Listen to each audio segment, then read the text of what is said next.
Okay, sir, now we can start. A very warm good evening to one and all present here. Myself, Anjali Singh, your host for today's session. I welcome each and every participant to our live session. Let me introduce our speaker for today. So today we have Sir Randhir Jain. He is a living legend having more than 42 years of experience in litigation. There are countless features to his cap. A legal luminary, being a crusader of Hinduism and was main counsel of Biswa Hindu Parishad in Babri Masjid case. He has been instrumental for making the current route for Amarnath Ratri operational.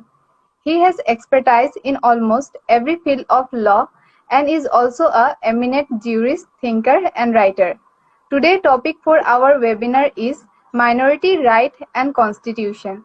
If anyone have any query, then they can put it into the comment box. Sir will answer it at the end part of the session.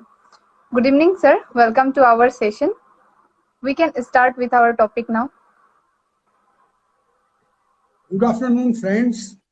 I am Randhir Jain, a practicing advocate of Supreme Court of India, and I may preface my submission that I carry no ideological baggage.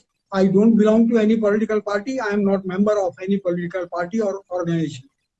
My perception of Constitution and current affairs is that of an Indian citizen. My analysis of Constitution and law is that of a student of law. Before I embark upon the issue, the subject carved out for today, I may mention few facts. The Constitution of India, our Constitution as it is called, consists of 395 articles, plus and minus, as some of the articles have been omitted, and alphabetical suffix have been given to some of the articles. In this 395 articles, we have a part third of Constitution comprising of 24 articles from Article 12 to Article 35, which is titled as Fundamental Rights. And in this chapter, in this part of Fundamental Rights, 6 articles have been carved out. Article 25 to 30, which relate to religion. How far the concept of minority is religious based in our country? What are its perceptions? What is envisaged in our Constitution? I will try to make my own submission about it. Certain people, Sir, some sort of a divine book. I very respectfully beg to disagree with this proposition for the simple reason that our Constitution is also a book of law like any other book of law, any other statute. We may call it first amongst statute. And I have a sound reason for saying so. It is that our Constitution was adopted by the Constituent Assembly on 26th of November 1949. It came to be established on 26th of January 19. Within a matter of 18 months, on 18th of June 1951, first amendment was incorporated to this Constitution. And it's not a small thing. It was not a reading or a grammatical amendment which was sought to be made to the Constitution. It was something of a far-reaching consequence. If I may say that this Constitution First Amendment Act has no legitimacy, because there is a procedure laid down in our Constitution for amending the Constitution. It is Article 368 of the Constitution which lays down that procedure. It lays down that any part of the Constitution can be amended by the Parliament and both the houses of Parliament.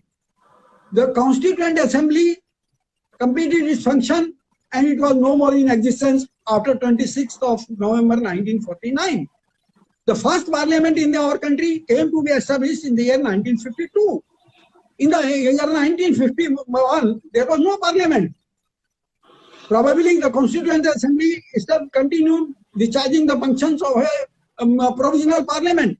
In any case, where was the other house of the parliament? Because any amendment under Article 368 has got to be adopted, passed by a two-third majority of both houses, independent of each other.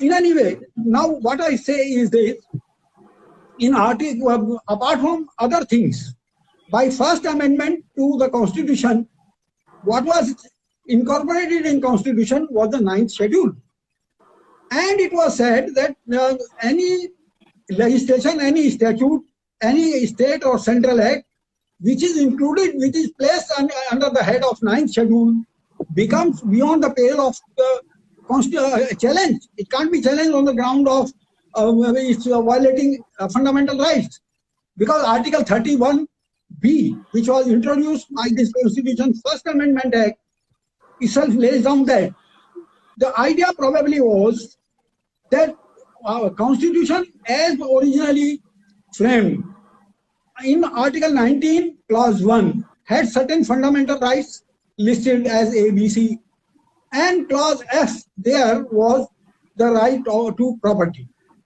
which matter of much criticism ultimately came to be removed from the Constitution in the year 1978 by the Janata government headed by Morarji Desai. Prior to that, it was very much there. What was felt was that the first government after independence, they wanted to go for agrarian reform. They wanted to abolish Jamindari, and probably it was felt that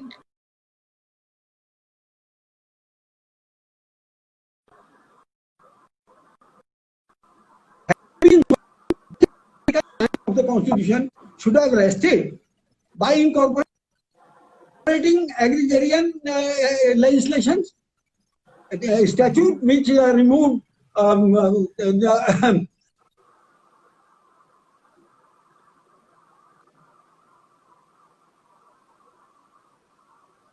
Please wait, everyone. I think sir have network issue.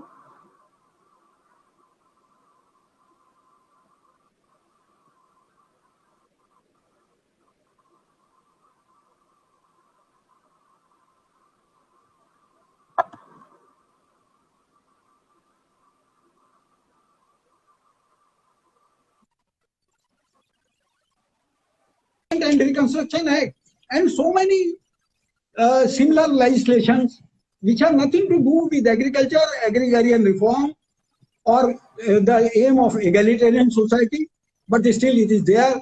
And as is customary in our country, something which is brought and incorporated as a temporary phase has the habit of gaining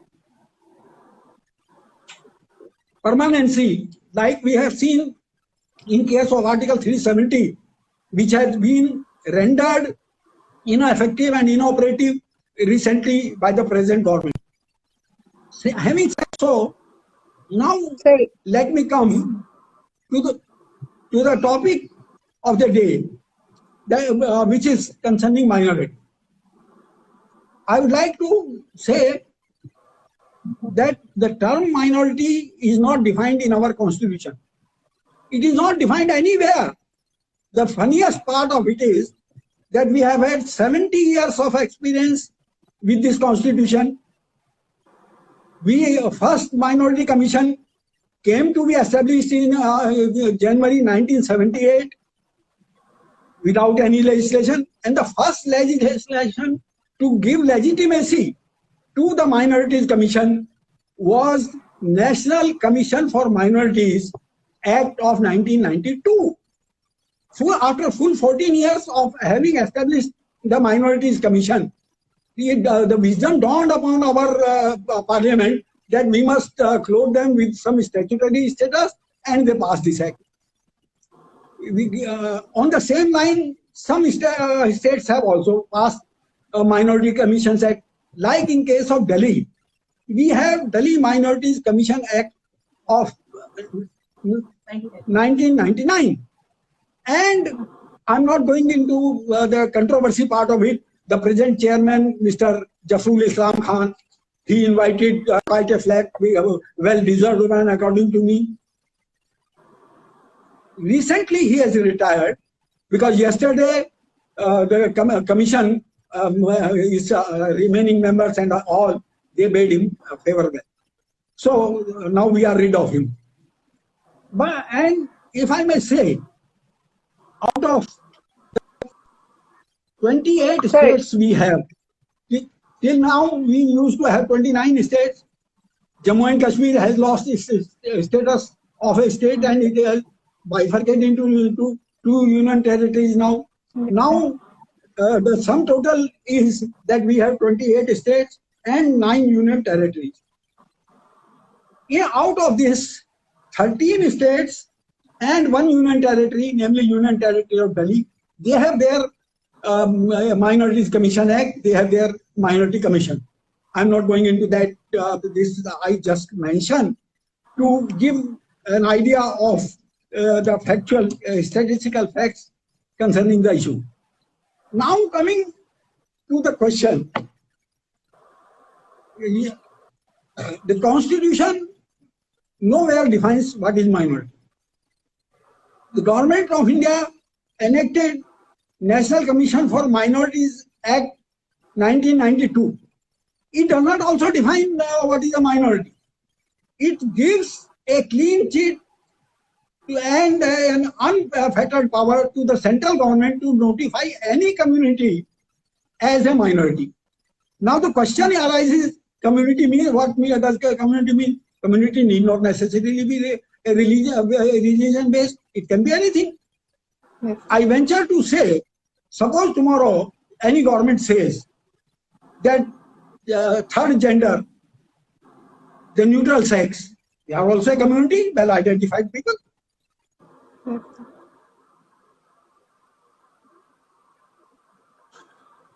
Yes. That's my thesis. I'm going to come to that in a soon. Sir, your voice is breaking. Now? So your voice is breaking in between. Oh my God.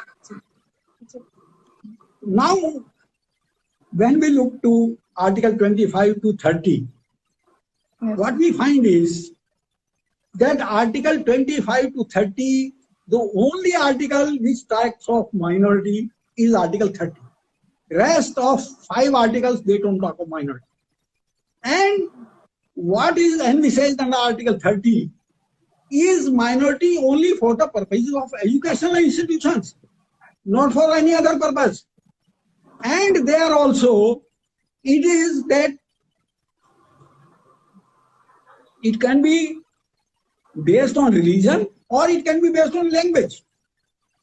One side issue which I may say has been bothering our people is what constitutes minority? Whether we have to view a community as minority in national perspective or state-wise or district-wise or city-wise. There is no guideline provided anywhere. Okay. And the accepted norm as far as the Constitution is concerned, how it has been interpreted by our Supreme Court is that it has to be, and there is good reason for that. Article 30 itself presupposes the thing that the unit which has to be taken to judge a particular community being minority or otherwise is state. Taking state as a unit and taking its population, one has to see whether a particular group, a particular community, it qualifies for being called a minority or not. Okay. Now, coming to Articles 25 to 30, of course, the numerical sequence is already there, given in the Constitution by the Constituent Assembly. In my view, this is not a proper sequence given by them. Something has got to be said about it. And I would put it, if I am given liberty of renumbering them, then I would renumber them Article 25, 26, 29, 30, 28, then 27. And that makes sense. And it's based on sound logic.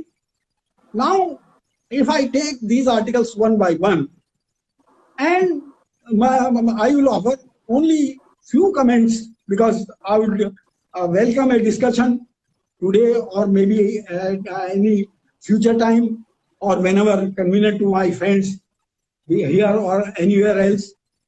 Now, when we look to Article 25, Article 25 says that every person, every citizen is entitled to freedom of conscience and has a right to profess, practice, and propagate religion. I enter a caveat here. Those wise men who drafted this constitution, those gentlemen of Constituent Assembly,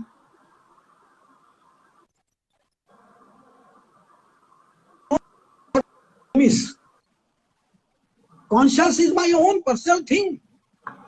Can any state ever call or claim a right to control my conscience? Or we have suffered a rule by foreigners for about 1,000 years or so. Our conscience remains intact. None of them could encroach upon our conscience, could not crush it.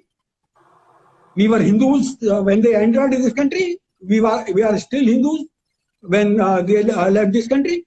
When I say Hindu, I don't mean Hindu, because unfortunately there is so much of mix-up between religion and sect, and there is a prevalent confusion about it. But anyway, and certain people say that Hindu is not a religious name. It's a name given to a geographical entity, because we people living south to Indus, because those people who entered this land through Indus, and they said people who are living beyond Indus, and Indus is Sindhu, and with some pronunciation, Sa becomes Ha, and we became Hindu. And of course, from so many thousand years, we have been saying Uttare yatra samudasya Himadesh chaiva dakshinam Varsham tad bharatam namam bharti yatra sandati. So India is not a gift by any Britisher or anybody. This is what we proclaimed thousands of years ago, giving a geographical description of our country, as also the inhabitants of this country. And one may dispute about the time of this sloka. In any case, now it is established that Mahabharata came about 5,000 years ago. Lord Krishna addresses Arjun as Bharat. So, at least 5,000 years ago, it was well established that we are Bharati. I am not going into how we got the name of Bharat, because I am Jain. My tradition tells me there was one Tirthankar Rishabdev, Adinath, who had a son named Bharat, who was probably first Chakravarti in India to rule have a pan-Indian kingdom, and gave the name of Bharat. Maybe. Some people say that it was son of Dushyant and Shakuntala, that Bharat, who used to play in his childhood with lion cubs. We got this name. But the fact remains that for thousands and thousands of years, we have lived with this geographical entity with this name of Bharat. Leaving it at that, now I come to the question of conscience. I don't know why, what was their love to use such superfluous words. Then it says that you practice, propagate religion, etc. I am not entering into this argument for the present. Maybe sometime we can discuss its pros and cons, and because this is much in political jargon, particularly the Hinduvadi forces and the anti-Hinduvadi forces, they keep fighting over this thing to some with some justification and with most of unjustified quibbling.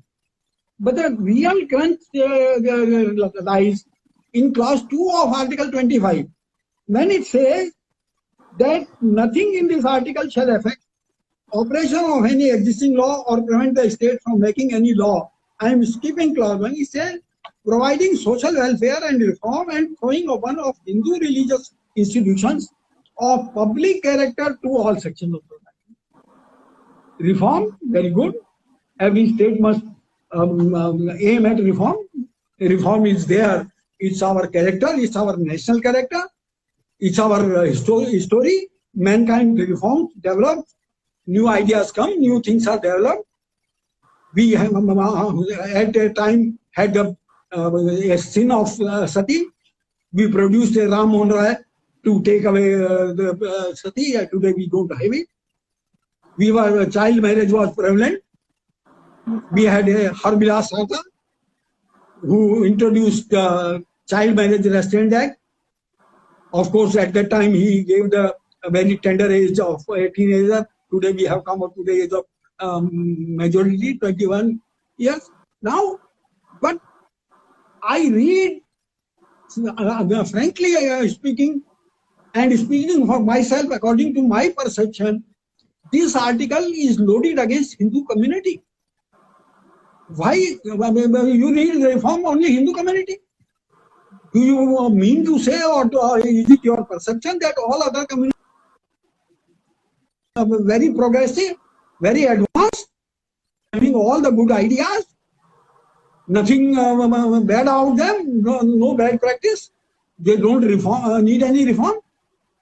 I wonder rather if our constitution framers were honest, please pardon me for using this epithet, they should have said that reform for all the community, a social reform.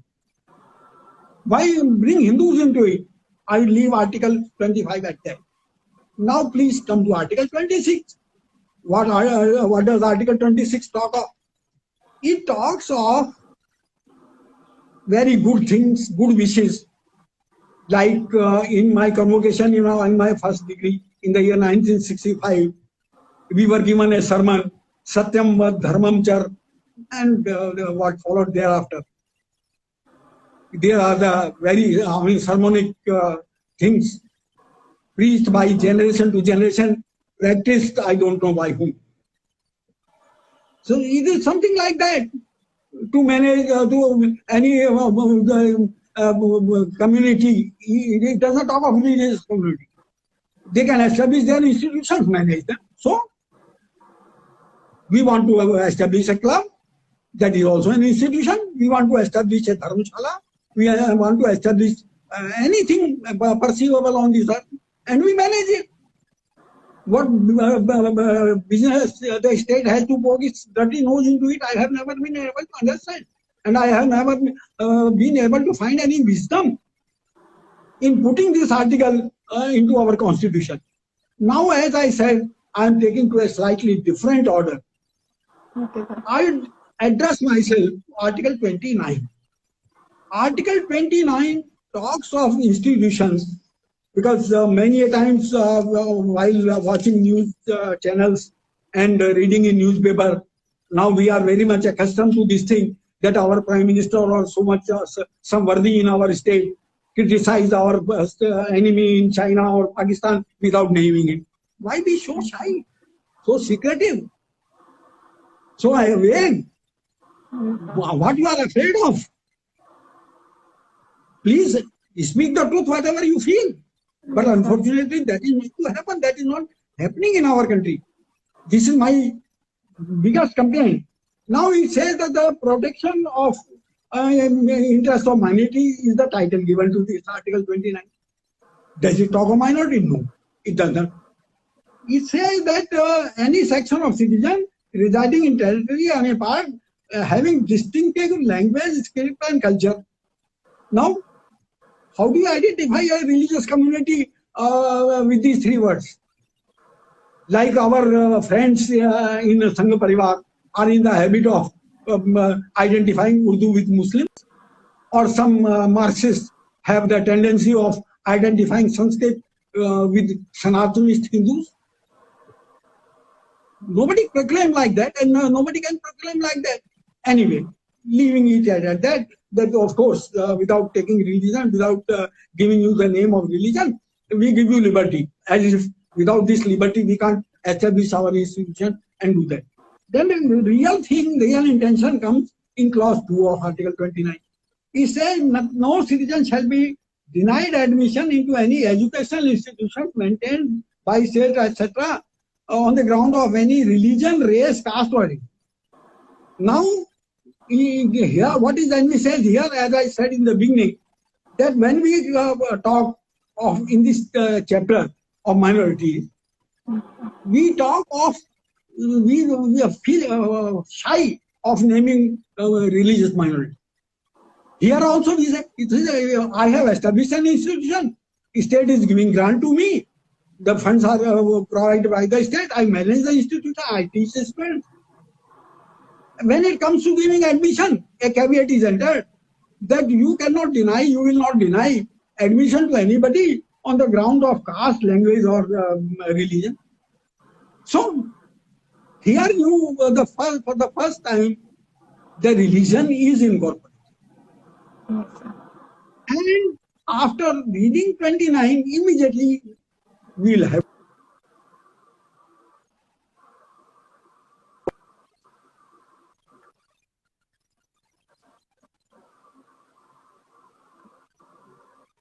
Sir, again there are some network problem, I think.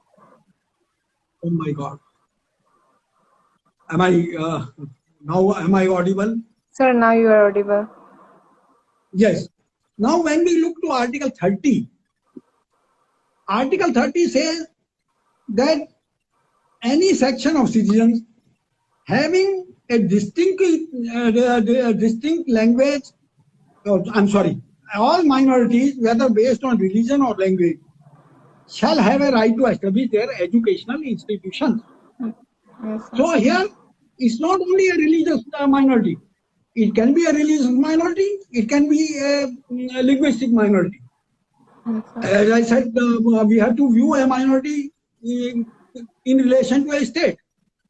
Maybe because of the language with which my community is identified, or the religion to which I profess to belong or practice, then I qualify for being minority. Now, it is for the first time in Constitution that the concept of minority comes. And this concept of minority is only restricted to education. It talks of right of education. It does not talk of any other right. In other spheres of life, this question of minority will not come. It will not haunt any citizen. So, ultimately, that's I'm going to say in conclusion that the concept of minority or minority right, number one, it is not nowhere defined. Of course, in proper perception, minority means a Muslim or a Christian. Others, Jains, Parsis, Sikhs, etc., they are also notified as minority in some of the states. But at the same time, whenever we have to give the definition of Hindu, we give a definition of Hindu to include Buddhist, a Sikh, a Jain, all these. If they are Hindus, how they are minority? If they are minorities, how they are Hindu? I pray to the Lord sitting under that round dome called the Parliament, please have mercy on us. Don't make us settle between two groups or two sexes. I am either a man or a woman. You can't say that for purposes of this you are a man, for other purposes you are a woman. I am at a loss what I am. You probably claim yourself to be more powerful than God. Anyway, leaving it at that. Now this is where this is the only thing of concerning minority which talks in our constitution. Now, of course, one of the gifts given by the Janata Party government of 1978 was incorporating clause 1A in this Article 30, which says that if land of any minority educational institution has got to be acquired by the state, it shall pay the compensation as is demanded by the community. not as is determined by the state machinery, from Patwari to collector and going up to the President of India. This is the real catch. This is the real pinch, I must say. This is the real discrimination. This is the charter of disintegration of this country these people have incorporated. I must accuse them. We 130 crore Indians must put them to question. Gentlemen, what you are doing, what you are having proclaimed in your preamble, secular state, then does it confirm with that secularism? Now, leaving it at that, I go, as I said, that I will be taking a particular number. In my scheme of numbers, next will come Article 28. This Article 28 says that you have the educational institution, you manage it, you do everything. But you will not compel anybody to participate in religious prayers, religious sermons, or anything relating to religion. As is the habit in our legislations, our constitution is also afflicted by the same. They say that this can't be done, but probably if the person, if the student is major, he may consent that he will join those prayers, he will join those religious rituals, or if he is a minor, his parents can give that permission, make that choice for him. What is, I mean, I in my 47 years at bar, my 75 years in life, with whatever little experience I have in community and being an Indian, I am at a loss what you want to say. Ultimately, where I am, what are the where the state will be permitted to interfere? Till what point I can travel without calling the ire of the state or the baton of the state?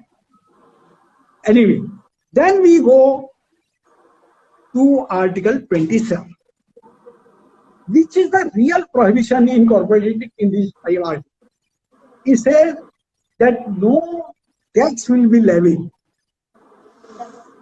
proceeds of which are going to be appropriated for advancing the cause of a particular community. By negative, it is that monies out of the consolidated fund of India or the consolidated fund of the state cannot be spent for any activity which is meant only for the benefit of a particular community. So that's why I said that I am going to put them in a slightly different sequence, because having said whatever good, bad or indifferent in earlier articles, comes a caveat that Mr. Prime Minister, Mr. Education Minister, महामहिम राष्ट्रपति जी, मेहरबानी करिए, हम गरीब आदमी हिंदुस्तान के जो 1 रुपए की माचिस की काड़ी की डिबिया खरीदते हैं और उसमें 25 पैसे टैक्स के देते हैं, मेरा वो टैक्स का पैसा किसी दूसरे उस आदमी के लिए मत लगाइए जिसके धर्म से मेरी सहमति नहीं है. Apart from this, there is nothing. Now, with this preface, if I may come, because of the constraint of time and I am conscious of that, that's why I said in the very beginning there are certain issues which will be left open today. I have mentioned them only to put them in the domain. We can discuss them at any future occasion, anytime. Now, we look to the Constitution. These are the only 6 articles which can be said to relate to minority. And my reading, after scratching my head, after burning my midnight oil, after burning my candle from both ends, comes to this, that this right, number one, this saying that a special right to minority is antithesis of secularism, antithesis of an egalitarian society. And looking to the history, In this country, have we ever put any barriers on thought, religion, practice, philosophy? There was a time when we proclaimed, "Etad desh prasutasya sakasa adagra janmane swam tham chaditram sikshayana prasivyam sarva manave." O gentlemen of the world, we are the society. We have attained fullness, completeness, and the character of each individual Indian is a black and light for you. You can learn from us. You enter any street, any slum, any temple of this country, come across any Indian, spend some time with him. He has much to teach you. Don't berate us as backward, Puranpanthi, Pongapanthi, and all those epithets which are used, which unfortunately I am also I have heard and always return to the person who uttered it, that gentlemen, this is not acceptable. Now in this scheme of things, the only sphere where the question of minority right as created by our constitution is in matter of education. Education and institutions. Article 28, 29, 30, you can't stretch it beyond that. But then politicians, they can't, they always have an urge, they have an obsession that unless we divide people into different groups and tell them that, look here, oh gentlemen of this group, we are pampering you, we are dying, our heart bleeds for you, we are dying to see that you progress.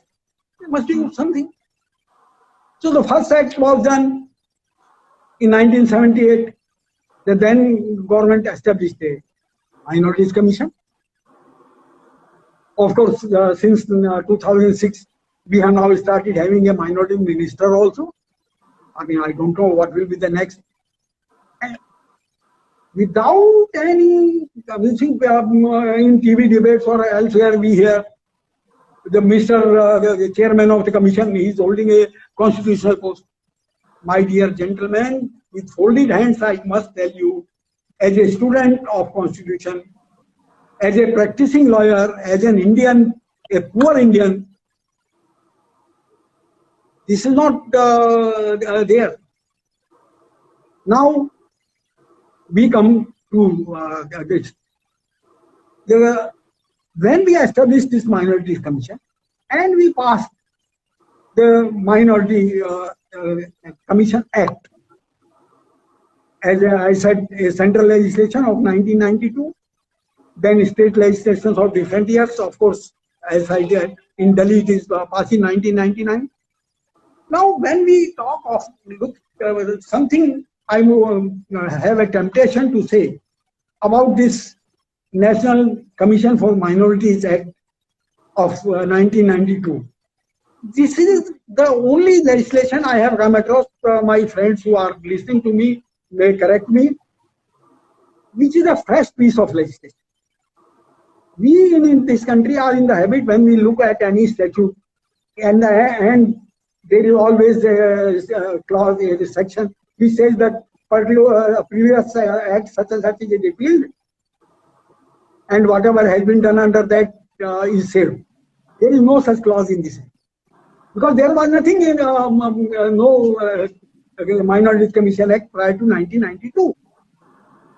Second problem is, whenever you say that we have to do something, for whom? Question arises that you must identify, you must say that अरे भाई वो गधे को दाना डालेंगे कि घोड़ा को घास डालेंगे, क्या करेंगे, इसको भैंस को थानी देंगे कि गाय को चारा देंगे, वो तो करने के लिए पहले तय करना पड़ेगा ना. वो तय करने के वास्ते आज तक हमने तय नहीं किया. If I read you the definition of a minority as contained in National Commission for Minorities Act, This is the August Act legislation, and in section 2, they have put a clause which says minority for the purposes of that this act means a community notified as such by central government. So, very first, community, does it mean relate only to religion? Can't it relate to anybody can be? I'm living in Vasant Kunj. All people living in Vasant Kunj are a community. People living in Tihar jail, they form a community. He's notified them. No guideline given, no nothing suggested. Living to the sweet will of the government of the day. Today, we are the government affairs are being run by persons belonging to a particular political party. They have their own perception. They say community X should be notified as a minority. Tomorrow there is a change of political party to govern this country. They say no. This idea, whatever they said yesterday, is not acceptable to us. We must have our own new definition. We incorporate this definition. The community X goes, community Y comes in. And one thing interesting, if I must tell you, we have a very venerable, respectable institution called Supreme Court of India, which lays down so many things, also invites criticism and flag. But all said and done, with all its failings, deficiencies and whatnot, it is the judiciary which is the last hope for the citizen of this country. It is the judiciary which has come to the rescue of Indian citizen at his time of need, saved him from the clutches of the tyranny of tyrants in whatever form they are. On 11th of February 2019, I must mention here that this National Commission for Minorities Act is under challenge before the Supreme Court of India. That's why I avoided much of the discussion on it. Till today, I am not one of the persons who have been enlisted to argue in this matter. Maybe I keep my options open as a lawyer.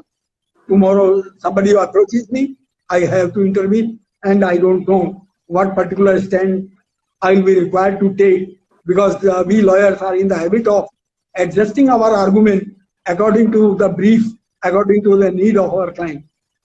But on 11th of February 2019, the Supreme Court gave a direction to the central government. You lay down a definition. This can't work. You have left it vague. And how you are working on with this vague thing without any guideline, without any definition, is anybody's guess. Is virtually driving a vehicle without a brake or a steering. Brake, of course, may come after 5 years. People may vote you out or something. But where is steering? Whom to save from your path? Whom to crush? Where to, how to make out your journey? How to stay clear of the hurdles? Nothing. And after all these months, I think about 17 months, the government has not come out with any definition, with any guideline. They notify, today this community we notify as a minority. Yes, sir. Tomorrow another community is added to it. That's I'm sorry, I am not having the list ready with me at present. But these communities under this section 2C of this National Commission for Minorities Act have not come in one go. There have been additions, and let us hope there may be many more. Yes, sir. Now, take it from me. In all the states wherever any Minorities Commission Act has been passed or Minorities Commission has been established, they have also not given their definition. They have only said that minority for the purposes of this act would mean as notified by the central government. Lallu लाल क्या करेंगे जो कल्लूमल करेंगे, कल्लूमल क्या करेंगे मुझको पता ही नहीं है। दोनों मिलकर के हम क्या करेंगे, आप हमारे सामने आपका मुल्क तो बना ही सकते हैं और तो कुछ करें आना। And this is a matter of serious concern. It should be a matter of serious concern for we all Indians. It's not a very small thing. The central budget contains an item in our budget as presented to the parliament, which has a provision of 4,700 crores of rupees. Your and my money, our tax, that 25 paisa given in form of excise for that matchbox. Of course, I qualify for income tax and so many other taxes also, and so many of my friends present here. What for? For what purpose? For whom are you spending this money? You spend this money, and I don't know for whom, because there is no definition.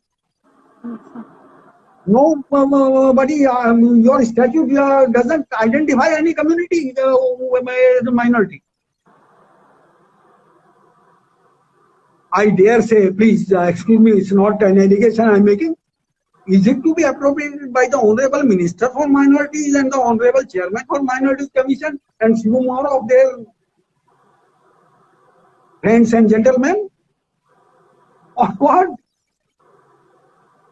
And by the mandate given to the Minorities Commission, if I may read from the objects for which this National Commission for Minorities Act was passed, was to ensure that the constitutional safeguards provided for minorities are being implemented. What are the safeguards? I read these 6 articles just now. Is there any safeguard mentioned? There is none. Only thing is, and I may say in one sentence, our fundamental rights are not in the nature of imposing any obligation on the state. They are given individual right, and with only a caveat that state cannot encroach upon it. Article 13 of our constitution provides that any law which may be enacted by a state which abrogates, takes away, or infringes any of the fundamental right of even one single citizen out of 130 crores of Indians will be void. It can't stand this too. Now, my money being squandered, I, a poor helpless Indian, having no choice over things, are sitting and wondering what will happen to my money, whether there will be a day when I can get rid of maybe this amount of 4,700 crores is utilized better. If it is not squandered away in the name of minority, it may be put to some other welfare activity the state may take. In the end, I must also say something.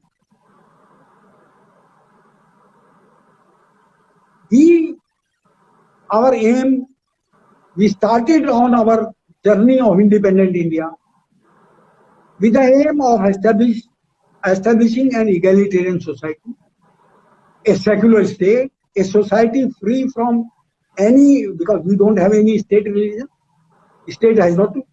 Let us move towards that ideal rather than telling people that, oh, this minority and this is a right of minority and all that. I think for the present, I can rest to take any question if there. And it's not, I must say that looking to my watch constantly, I have tried to confine my discussion to the time slot given to me. There are many more things which are to be said, which you will be having to say, Yes, sir. because I see there may be many more persons, much more intelligent than me, with much more study, thinking, and everything. And even myself, I am not. I feel there are so much to be said. Leaving it at that, meeting sometime, somewhere, here or anywhere else, I think I can rest with it to welcome any question if it is there. Yes, sir. So there are questions from our side too, sir. So here one question is, Article 31 provide that minority can open any kind of institution. Any institution will be deemed as a minority if the language of the management is minority. It make no difference even if the institution has relation to preserving the minority community's culture or religion. Does it put the majority committee at disadvantages? The disadvantage is only this, that where it is possible for a professed minority community to profess its religion, to take to its own philosophical or religious thought, the same is denied to the majority community, which is, of course, an unfortunate state of affairs. Maybe we have to remedy it, and we have to think of ways to remedy. Yes, sir. Viewer, if you have any question, you can ask. Sir, here one more question. Why is majority committee being denied the right to preserve their language, culture and religion? No, they can preserve their language, culture and religion. There is no problem on that. Nobody has stopped it. Article 29 only says that they may establish institutions. You also establish them. The question of whether it's a minority or not, minority and majority will come when we enter the sphere of Article 30. That's precisely what my thesis is. So here one viewer want to know, sir, what conclusion we can draw of minority in the case of St. Stephen College vs Union of India versus Union of India? Pardon? I could not get it. What conclusion we can draw of the minority in the case of St. Stephen College versus Union of India? No, all these cases have proceeded on the basis, on the presumption that there is a well-defined minority, and the institute or college, whatever it is before the court, is an institution established and managed by minority. So what I am saying is the question goes much beyond it. The basic question is, number one, what is the right given to a minority? These articles don't provide any right apart from establishing a school, establishing a convent, a madrasa, or a Vidyapeeth, or a Pathshala. Everybody, there is nothing else. And that too is only thing is, everybody may, when it comes to minority, you enjoy certain freedoms. And if I may take a minute to say, in every state, we have a State Education Act. We have University Education Act. Just let me go. Okay, sir. They lay down certain regulations. Every institution has to abide by them. Thereafter, a chapter is included that these things will not apply to the institution established and managed by a minority. Once again, it's a question of still foothold. What is minority? Anyway, accepting that a Muslim institution established by Jain, Christian, Muslim, and Sikh, Parsi, Buddhist may be taken as a minority institution. They can go ahead with that. That chapter says that these provisions won't apply to them.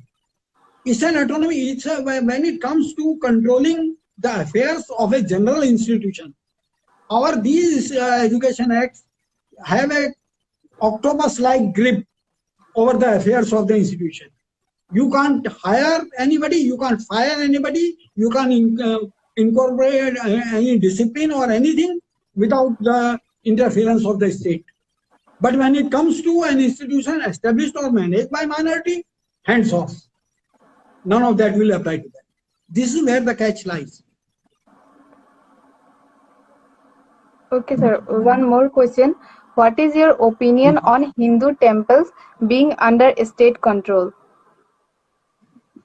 This I must say, as a Hindu, I only review my religious heads and gurus who have never provided any leadership to we Hindus. We are a rudderless ship in that sense. And that's why I said that Article 25 is so loaded against Hindu. Now I go to Tirupati temple or any temple for that matter, I make an offering. The money does not go to temple. It does not go to that Panda. It goes to the state. And the Pandit ji gets a bad name कि हमारा पंडित जी सब लोग तो बेईमान है, वो ज्यादा पैसे का पर्ची लेकर के वो देता है आपको दर्शन के लिए छोटी लाइन में खड़े हो जाने के लिए. वो पर्ची पंडा जी नहीं देता है, वो पर्ची मंदिर का मैनेजर भी नहीं देता है, वो पर्ची डीएम देता है. ये इसमें से हमको निकालना पड़ेगा. ये जो आर्टिकल 25 है इसकी होली जलाना पड़ेगा, उसका बगैर कोई रास्ता नहीं है. Okay, sir. Sir, there is one more question. Why there is difficulty in people to understand that majority of one country can be minority of another? Why this majority supremacy exists? No, there is no supremacy. You see, the question of supremacy or being second grade or this, all this is bunkum. This has no meaning, no basis. See, when you talk of equality, you have to treat everybody equal. You have to. You can't give special status, special right to anybody, and then say that we are treating everybody as equal. We are egalitarian. Sorry, gentlemen, you are not. Second is that when you say equality or suppression, it's not always for bada bhai to make all the sacrifices and chota bhai to turn nalayak. Yes, sir.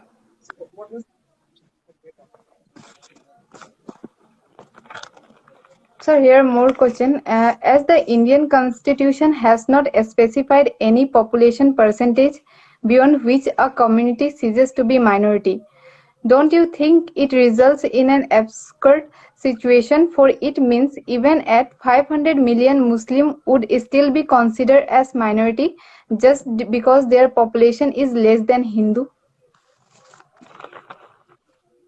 I agree with you. You see, the question is, you can't lay down any mathematical formula. And our Supreme Court is also seized of the matter, and they have said, earlier the view was that any community which is less than half is minority. But now another view is coming up, gradually coming up, is that apart from the being numerically less, it should not be it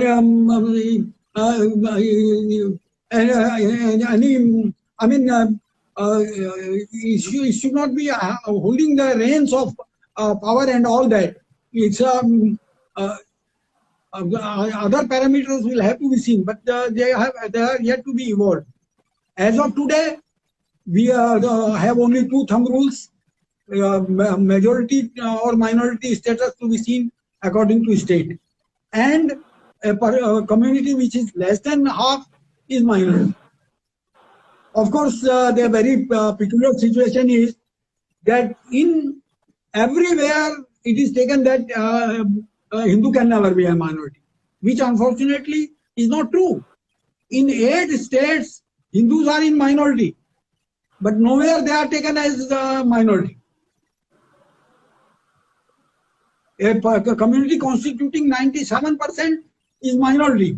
Community constituting 3% is considered majority. I don't know which method it is, but it will have to be corrected.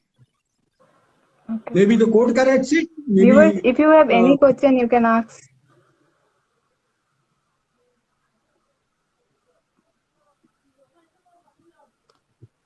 So I think there is no question. We have to end now. okay. Thank you very much. Okay, sir. Thanks. Thank you very much, Thanks sir, to all for the sharing friends. your. Okay, sir. Thanks to Thank you all the very much friends for. for Okay. bearing my nonsense for about an hour. No, sir. It was very much informative and a great session with you, sir. Thank you very much for sharing your information with us. And also, I would like to thank our collaboration partner, Fun with Science, and promotional partner, Imagix Creative Studio. At last, I I would must, also like to thank Legal Root Lift for providing me this opportunity. Thank you. Okay, sir. I, We have to end. I must Thank thank you, sir. Legal Group and you, of course, Anjali Thank you ji. very much, sir. Thank you, sir. Okay, sir. Thank you. See you again. Okay, sir. So, Namaskar. namaste, sir.